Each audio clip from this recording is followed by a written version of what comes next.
Assalamualaikum warahmatullahi wabarakatuh.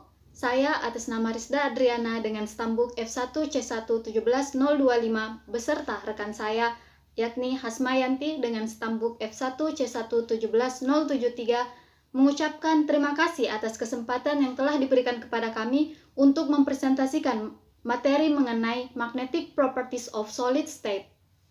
Adapun pokok bahasan yang akan kami bahas pada kesempatan kali ini, yang pertama pengertian magnet, yang kedua sifat-sifat magnet, yang ketiga jenis bahan magnet, dan yang keempat macam-macam bentuk magnet. Pengertian magnet.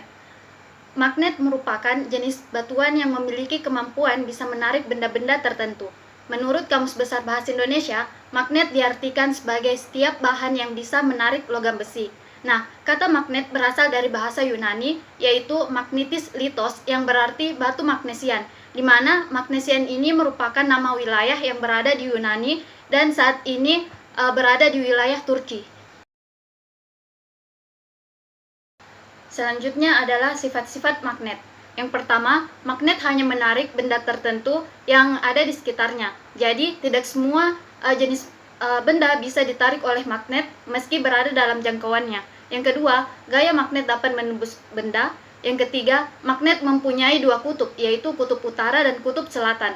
Yang keempat, apabila kutub magnet yang sejenis didekatkan satu sama lain, kedua kutub akan saling tolak-menolak. Sebaliknya, kutub yang berlawanan akan saling tarik-menarik. Yang kelima, medan magnet akan membentuk gaya magnet dan akan semakin rapat jika didekatkan dengan magnet. Selanjutnya, sifat kemagnetan dapat melemah atau hilang karena hal tertentu, seperti sering jatuh, terbakar, atau lainnya. Selanjutnya adalah sifat magnetik padatan. Sifat magnetik padatan ini merupakan sifat magnet suatu zat yang berasal dari elektron yang ada di atom atau molekul. Nah, setiap elektron dalam orbital berperilaku seperti magnet kecil. Elektron juga dapat disebut sebagai loop kecil atau arus yang mempertahankan momen magnetnya. Seperti yang kita ketahui bahwa zat memiliki beberapa sifat magnetis yang terkait dengannya. Nah, sifat magnetis ini dia berasal dari momen magnet yang terkait dengan elektron. Nah, momen magnet dia berasal dari dua sumber, yaitu gerakan orbital di sekitar nukleus dan putarannya di sekitar porosnya sendiri. Selanjutnya adalah bahan magnet atau ferromagnetik, di mana ferromagnetik ini merupakan benda yang dapat ditarik dengan kuat oleh magnet. Jika benda jenis ferromagnetik berada dekat dengan magnet, maka magnet akan menarik benda tersebut. Selain itu, benda yang termasuk bahan ferromagnetik dapat dijadikan suatu magnet. Contohnya besi, baja, nikel, dan kobalt. Nah, yang kedua yakni bahan non-magnetik. Di bahan non-magnetik ini dibagi menjadi dua, yaitu paramagnetik dan diamagnetik. Paramagnetik merupakan bahan yang dapat ditarik dengan lemah oleh magnet yang kuat. Contohnya aluminium, platina, dan lain-lain. Sedangkan diamagnetik merupakan benda yang menolak magnet, di mana benda ini tidak dapat ditarik sama sekali oleh magnet meski berada sangat dekat dengan magnet yang kuat. Contohnya emas, seng, merkuri, dan lain-lain. Nah, untuk mengetahui apakah magnet tersebut paramagnetik atau diamagnetik, dia tergantung pada elektron yang berada dalam orbital. Apabila elektron tersebut berpasangan, maka dia termasuk dalam diamagnetik. Dan apabila elektron tersebut tidak berpasangan, maka dia berada pada sifat paramagnetik.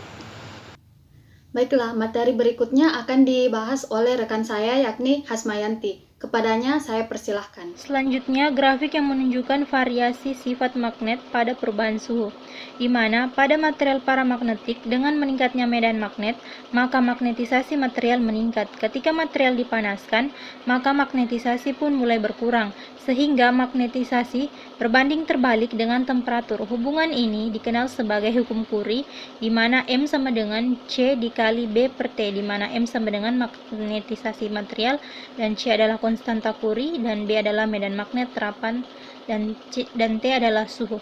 Berikut grafik dapat dilihat di slide. Selanjutnya, sifat garis-garis magnetik dapat dilihat pada gambar. Garis-garis gaya magnet tidak pernah saling berpotongan. Garis gaya-gaya magnet selalu keluar melalui kutub utara magnet dan masuk ke kutub selatan magnet. Tempat yang garis-garis gaya magnetnya rapat menunjukkan medan magnetnya kuat. Sebaliknya, tempat yang garis-garis gaya magnetnya renggang menunjukkan medan magnetnya lemah. Selanjutnya, macam-macam bentuk magnet. Yang pertama, magnet U, bentuknya menyerupai batang atau balok atau kubus. Yang kedua, magnet silinder, bentuknya menyerupai tabung panjang. Yang ketiga, magnet jarum atau menyerupai jarum kompas dengan kedua ujung atau kutub magnet yang runcing. Yang keempat, magnet U atau magnet ladam berbentuk seperti tapak kuda atau serupa dengan huruf U. Kemudian yang kelima, magnet cincin, yaitu memiliki bentuk yang menyerupai cincin. Dan yang terakhir, magnet keping, yaitu memiliki bentuk menyerupai kepingan logam. Berikut dapat dilihat gambar dari macam-macam magnet. Selanjutnya, perbedaan gaya listrik dan gaya magnet. Pertama, gaya listrik bekerja searah dengan medan listrik, sedangkan untuk gaya magnet bekerja dalam arah tegak lurus dalam medan magnet. Kemudian, gaya listrik bekerja pada partikel bermuatan tanpa memperdulikan apakah bergerak ataupun tidak, sedangkan untuk gaya magnet bekerja pada partikel bermuatan namun hanya pada partikel yang bergerak. Kemudian bekerja memindahkan partikel, sedangkan untuk gaya magnet tidak bekerja untuk memindahkan partikel. Berikut gambar medan listrik dan medan magnet. Selanjutnya, bumi memiliki sifat magnetik. Jarum kompas selalu menunjuk arah utara sampai selatan. Fakta ini menunjukkan bahwa bumi mempunyai sifat magnetik. Dapat dilihat pada gambar di samping, kutub utara dari magnet batang imajiner terdapat di dekat kutub selatan geografi bumi dan kutub selatan magnet batang imajiner terdapat di dekat kutub geografi bumi. Sekian presentasi dari kami, kurang lebihnya mohon dimaafkan. Wabillahi taufiq wal hidayah. Wassalamualaikum warahmatullahi wabarakatuh.